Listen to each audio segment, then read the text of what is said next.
Shalom, jemaat Tuhan yang terkasih.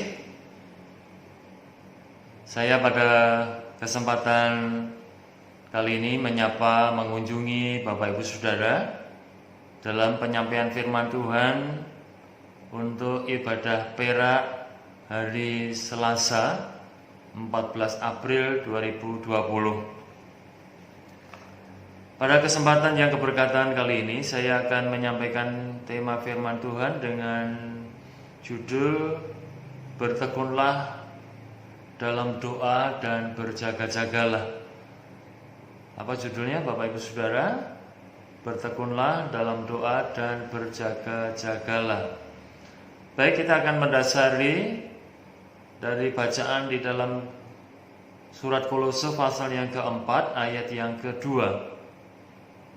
Kolose pasal yang keempat ayat yang kedua. Baik, saya akan bacakan bagi kita sekalian demikian. Bertekunlah dalam doa dan dalam pada itu berjaga-jagalah sambil mengucap syukur. Ya, Bapak Ibu Saudara yang dikasihi Tuhan, hari-hari ini adalah hari-hari yang penuh dengan pergumulan, situasi yang mencekam karena wabah virus, situasi yang mungkin penuh dengan pergumulan, dan banyak hamba Tuhan mengkaitkan hari-hari ini menjadi hari-hari akhir menjelang kedatangan Tuhan kali yang kedua. Bapak Ibu Saudara yang dikasihi Tuhan, untuk itu maka kita perlu memperhatikan apa yang menjadi pesan firman Tuhan pada saat ini. Saya mengajak Bapak Ibu Saudara untuk kita bertekun dalam doa dan berjaga-jaga.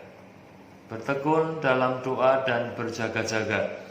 Bapak Ibu Saudara yang dikasihi Tuhan, bertekun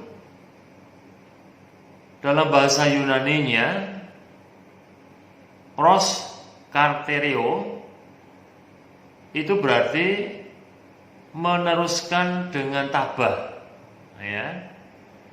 Jadi bertekunlah itu dipahami sebagai meneruskan dengan tabah. Nah, dari kalimat ini tersirat satu pemahaman bahwa bertekun itu harus dilakukan dengan sikap yang tabah, ya. Tanpa sikap yang tabah kita tidak akan bisa bertekun. Maksudnya seperti itu. Kemudian kata berjaga-jagalah dalam bahasa Yunaninya itu digunakan kata Gregoreo, ya, Gregoreo, ya. Artinya tersadar atau waspada secara rohani, ya. Jadi berjaga-jagalah di sini memiliki pemahaman tersadar atau waspada secara rohani. Nah, baik, untuk itu maka saya akan menyampaikan pokok kebenaran firman Tuhan berdasarkan Kolose pasal 4 ayat yang kedua ini menjadi 3 kebenaran yang menjadi perenungan kita pada saat ini. Baik, yang pertama kita akan melihat bertekunlah dalam doa. Nah, jadi doa harus dilakukan dengan tekun, ya. Jadi pelajaran yang pertama, doa harus dilakukan dengan tekun. Nah, Bapak Ibu Saudara yang dikasihi Tuhan, untuk melakukan doa dengan tekun tidak mudah, ya. Melakukan doa dengan tekun berarti dengan disiplin, ya. Itu tidak mudah karena memang banyak hal yang dalam kehidupan ini kalau tidak kita lakukan dengan disiplin, itu kita tidak akan melakukannya secara konsisten ataupun ajek konstan. Ya, kita seringkali istilah bahasa Jawanya itu datnyeng, ya, kolo-kolo. Kadang melakukan dengan penuh semangat, kadang-kadang tidak, dan mungkin bahkan kita sudah bosan sehingga tidak melakukannya lagi. Nah, firman Tuhan mengingatkan kepada kita supaya kita berdoa itu harus dengan tekun, ya. Memang untuk sebuah ketekunan itu harus kita perlu melawan setiap godaan, ya. Kadang-kadang banyak godaan yang membuat kita tidak tekun, ya. Misalnya anak sekolah untuk menjadi tekun belajar kadang nggak bisa terwujud karena banyak godaan, ya. Godaannya mungkin bermain atau main game, atau mungkin karena teman diajak dolan dan seterusnya. Nah, jadi untuk melakukan doa dengan tekun pun memang tidak mudah, apalagi kita punya musuh yang memang tidak ingin kita melakukan sesuatu yang baik, yang benar menurut kehendak Tuhan itu dengan tekun, yaitu iblis tidak menginginkan itu terjadi. Nah, maka kepada kita orang-orang percaya, Rasul Petrus pun memberikan satu nasihat di dalam 1 Petrus pasal yang keempat ayat yang ketujuh. 1 Petrus pasal 4 ayat yang ketujuh. Baik, saya akan bacakan bagi Bapak Ibu Saudara. Demikian, kesudahan segala sesuatu sudah dekat, karena itu kuasailah dirimu dan jadilah tenang, supaya kamu dapat berdoa. Ya. Jadi untuk bisa berdoa dengan tekun itu membutuhkan ketenangan. Nah, iblis sengaja memanahkan api pencobaan yang banyak kali membuat kita tidak tenang, ya. Banyak hal yang dilancarkan, serangan-serangan dari kuasa kegelapan yang membuat kita tidak bisa tenang, ya. Mungkin kita panik karena persoalan ekonomi, kita panik karena persoalan keluarga, kita panik karena persoalan situasi pandemi seperti sekarang ini. Itu membuat kadang kita tidak tenang. Nah, ketika kita tidak tenang, kita nggak bisa berdoa dengan fokus, tidak bisa berdoa dengan penuh konsentrasi, lebih-lebih berdoa dengan tekun. Nah, maka di sini untuk bisa berdoa dengan tekun kita harus tenang. Nah, untuk bisa tenang tidak ada cara lain, yaitu kita harus menguasai diri. Pesan firman Tuhan dalam 1 Korintus 4 ayat yang ke-7 dikatakan, karena itu kuasailah dirimu, ya, kuasai dirimu. Banyak hal yang di sekitar kita yang membuat kita tidak bisa fokus di dalam doa, nggak bisa tenang untuk melakukan doa, karena seringkali hati, pikiran, perasaan kita itu terganggu, ya, terganggu oleh masalah, keadaan dan seterusnya, sehingga nggak bisa kita menguasai diri, dan akibatnya kita tidak bisa dengan tenang, dan akhirnya kita tidak bisa berdoa. Nah, oleh sebab itu Bapak Ibu Saudara yang kasih Tuhan, jadi kita harus betul-betul menguasai diri. Banyak keadaan sekitar kita yang membuat kita kehilangan penguasaan diri. Pikiran kita dikacaukan, perasaan kita dibuat juga kacau, sehingga akhirnya kita tidak bisa tenang, dan pada gilirannya kita gagal untuk melaksanakan perintah Tuhan, yaitu dalam tekun berdoa. Nah, iblis tahu kelemahan kita, dia akan terus mencobai kita supaya kita tidak menguasai diri atau tidak dapat menguasai diri, dan akhirnya tidak bisa tenang, dan akibatnya kita mengabaikan doa, ya. Kita sudah tidak peduli lagi dengan kehidupan doa, dan akhirnya ketika kita tidak memperhatikan kehidupan doa, maka akibatnya kita tidak beroleh kekuatan. Pujian kita mengatakan letak kekuatan kita di dalam tekun berdoa. Nah, jadi ketika kita nggak berdoa, dan itu berarti kalau kita nggak berdoa, kita tidak bersekutu dengan Tuhan, tidak menyatu dengan Tuhan, maka kita tidak punya kekuatan untuk menghadapi setiap masalah kehidupan ini.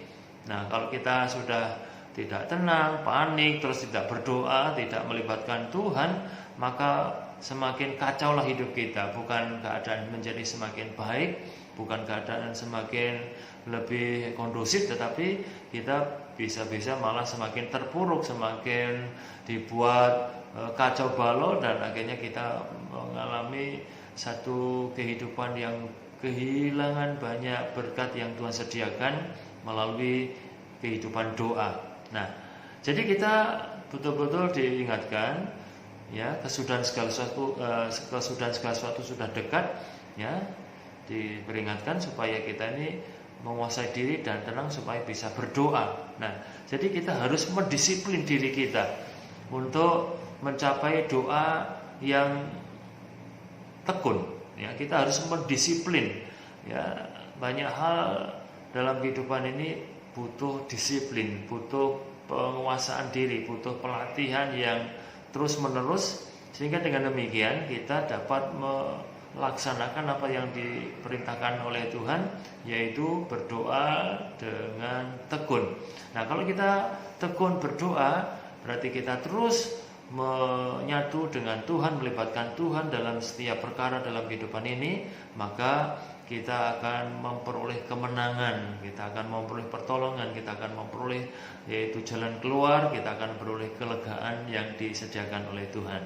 Tuhan itu yang pertama. Kemudian yang kedua, pelajaran kita yang kedua berdasarkan Kolose 4 ayat yang kedua ini dikatakan kita harus yaitu berjaga-jaga, ya, berjaga-jagalah.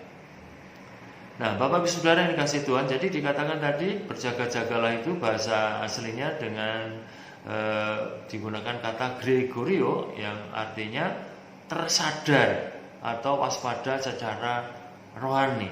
Nah, jadi pokok kebenaran yang kedua yang perlu kita renungkan pada saat ini, Tuhan mengingatkan kita atau Tuhan memerintahkan kepada kita supaya kita memiliki kehidupan Kristen yang berjaga-jaga, ya, berjaga-jaga. Bapak Ibu Saudara yang dikasih Tuhan, berbicara tentang berjaga-jaga ini kita diingatkan dengan apa? Seperti yang dilakukan di pos ronda, pos jaga. Ya, sekarang ini ya banyak kampung ditutup jalannya dan ada yang berjaga-jaga untuk yaitu mewaspadai mungkin ada orang yang dari luar kota atau mungkin orang asing yang bukan penduduk kampung tersebut, diharapkan supaya tidak memasuki kampung, supaya tidak membawa oleh-oleh yaitu yang bernama virus corona. Ya, nah jadi penuh kewaspadaan yang dilakukan oleh beberapa kampung atau bahkan hampir seluruh kampung di negeri ini, ya, berjaga-jaga.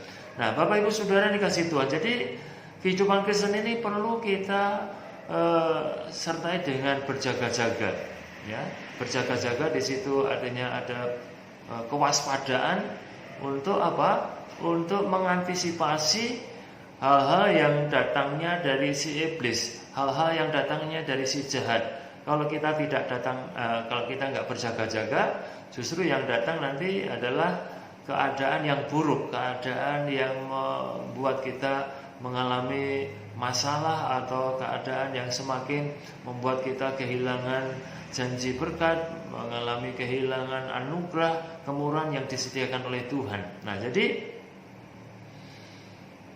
berjaga-jaga tadi bahasa aslinya Gregorio itu berarti tersadar dan waspada secara rohani. Jadi kekristenan kita, kerohanian kita harus kita jaga sedemikian rupa sehingga tidak tertidur, ya. Jadi tersadar. Orang yang berjaga ya harus penuh dengan kewaspadaan, ya, apalagi kalau di instansi militer, ya, itu ya yang jaga tidak boleh sampai tertidur, harus penuh dengan kewaspadaan untuk mengantisipasi, ya, siapa tahu tiba-tiba ada musuh, ada penyelusup, ada yang mencoba akan membuat kekacauan dan seterusnya.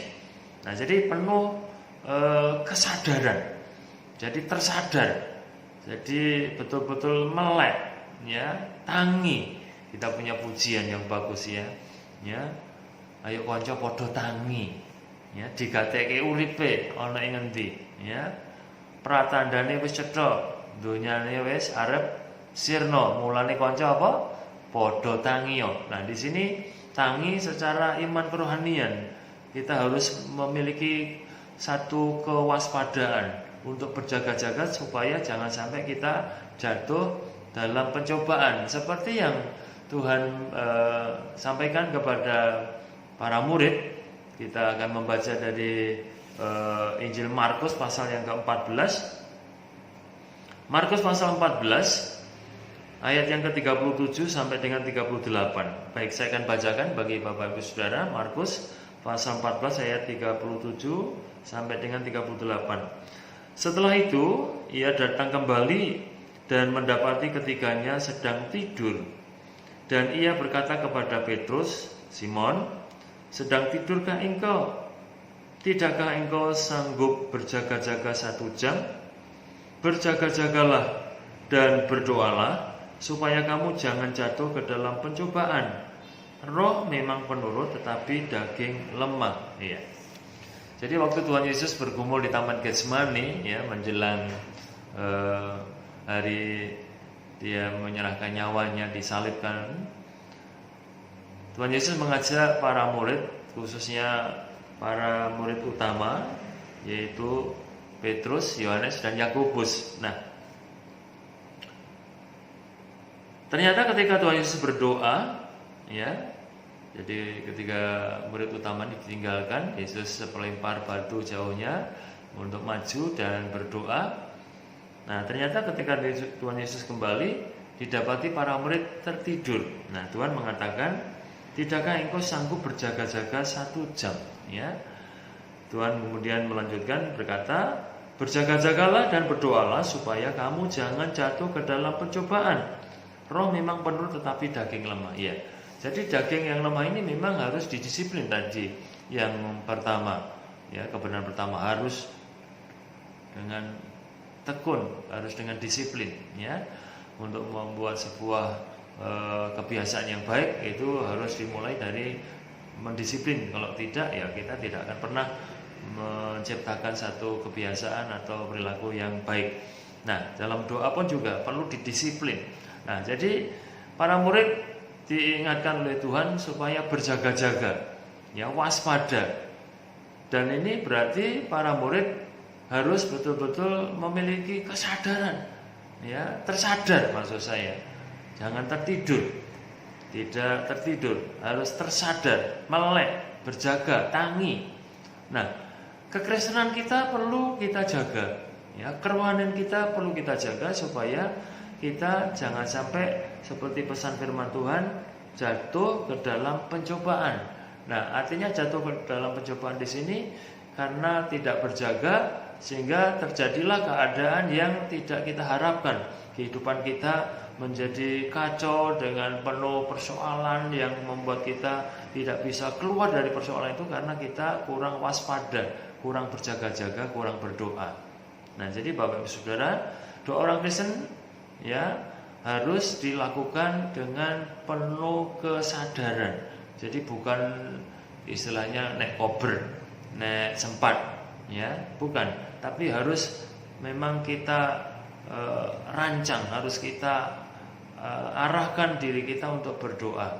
Sebab kalau tidak, ya, daging ini lemah. Daging kita itu maunya, ya, melakukan apa yang tidak mendatangkan berkat, yang tidak mendatangkan lawatan secara rohani dan kehidupan yang berkenan.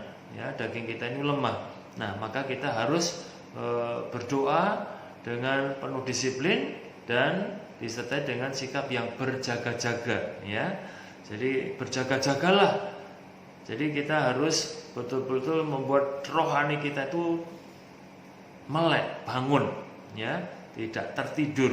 Sebab kalau kita tertidur, kita bisa jatuh seperti Etikus ketika mendengar firman yang disampaikan oleh Paulus, ya, dia duduk di jendela, akhirnya ketika dia tertidur dia jatuh, ya. Nah, jadi jangan sampai kita ini kalau dengar firman Tuhan juga tertidur, ya, ataupun juga artinya di sini jangan sampai membiarkan iman kerohanian kita itu tertidur, kita bisa jatuh, ya, dalam pencobaan, dan artinya kita tidak akan memiliki kehidupan yang konsisten, setia untuk melakukan apa yang baik dan benar menurut kehendak Tuhan.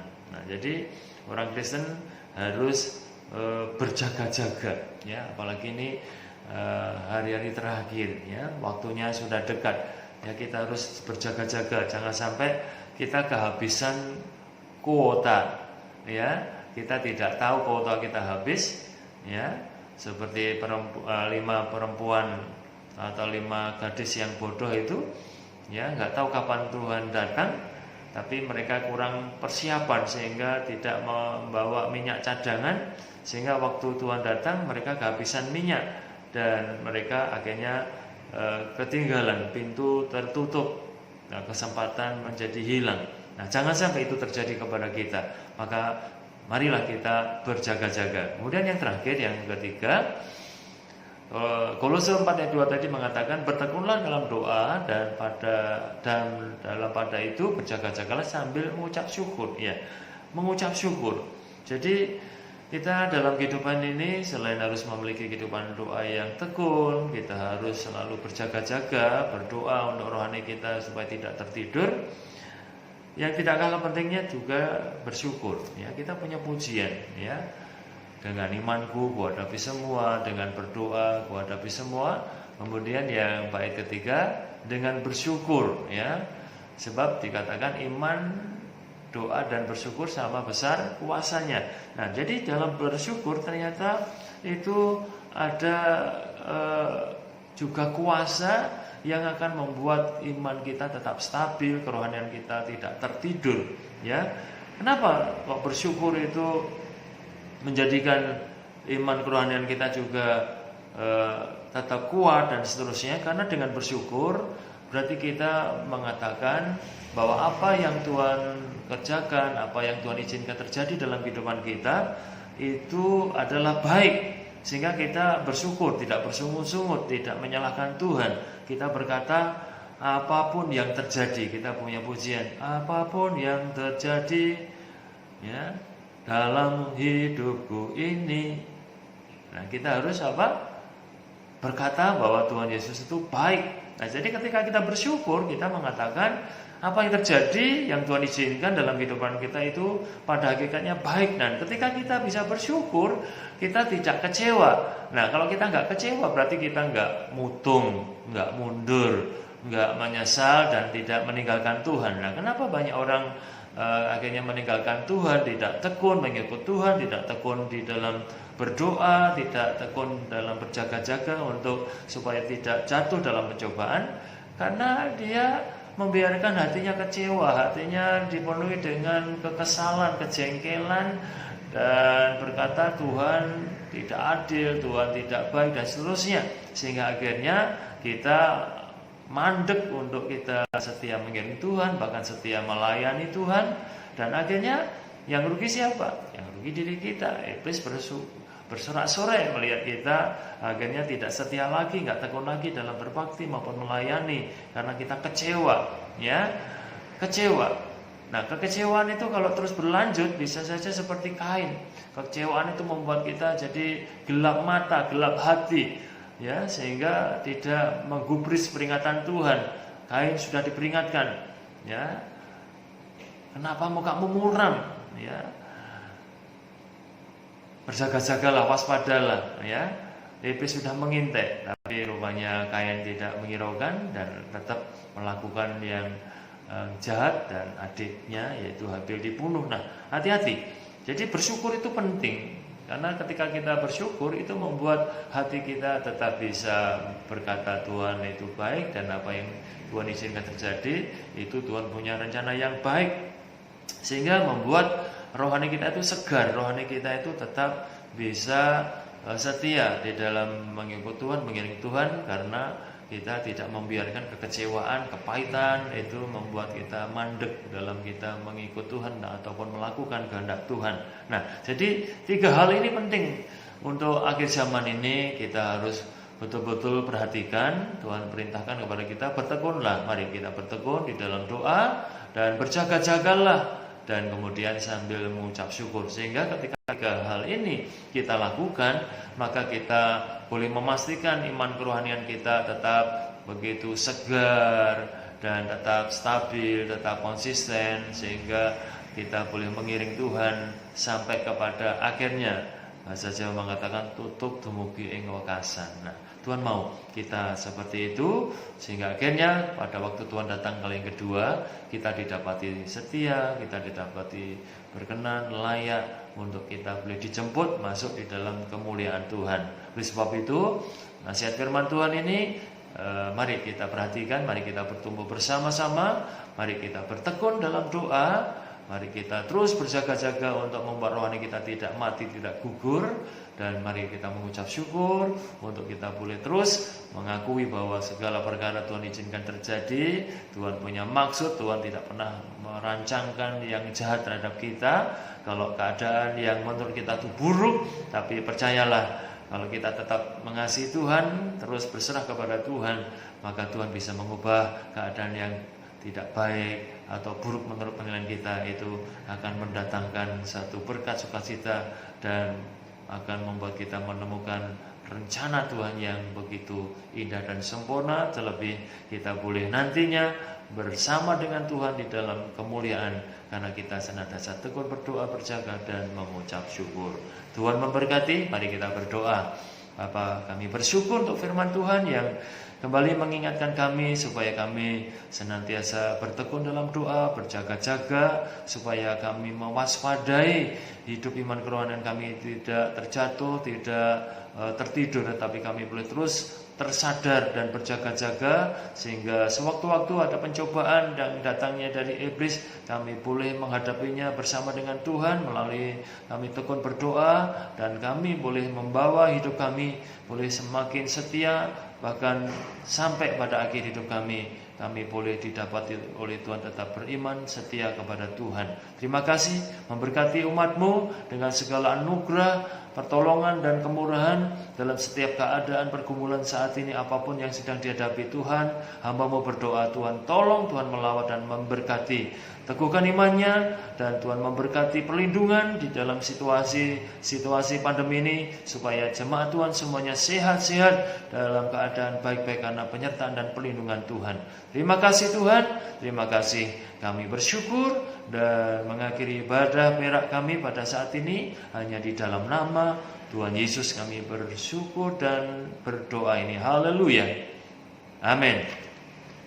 Tuhan memberkati. Sampai jumpa. Shalom.